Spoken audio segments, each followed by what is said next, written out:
His name is Venezuela. We only spent a week or so together, but I'll never forget his name.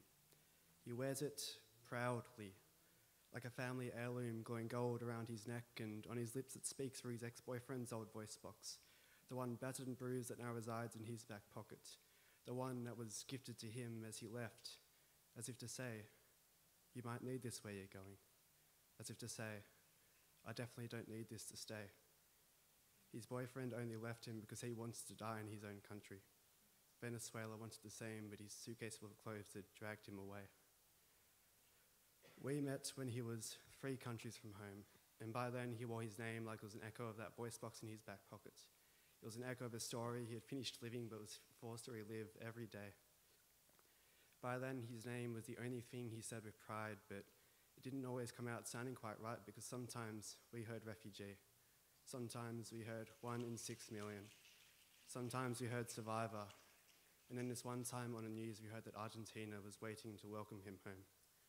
But he's away from his country now, which means it defines him now because his name was Victor, but he was born in Venezuela. And so Venezuela is who he is now because he's lost everything else. And he must be famous because we all know his name before we even hear him speak. It's written in a way his eyes walk the room, like an apology. But he knows that our view of his homeland will be formed from the words he gives us, and so he says his piece as though it is a poem he has rehearsed. And he says it so comfortably, it sounds like he's just reciting his name, and so now we've mistaken his story for his name because we chose to define him by what's happened to him yesterday, but one day just the 2 of us sat in a park sipping on bottles of cheap beer, and he told me that his name is Victor. His name is Victor Eduardo Arujo Lopez. And that night his own voice box beat above the drum of the history of his country, and it made me cry because he has so much faith in the world he has seen and the people he has met.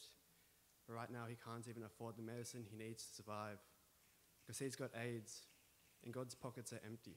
And so now he's dying alone, half a continent away from a country that still loves him to death. And here nobody ever asks for his name. They just tell him how lucky he is to have escaped his country, the country he still loves to death. His name is Victor.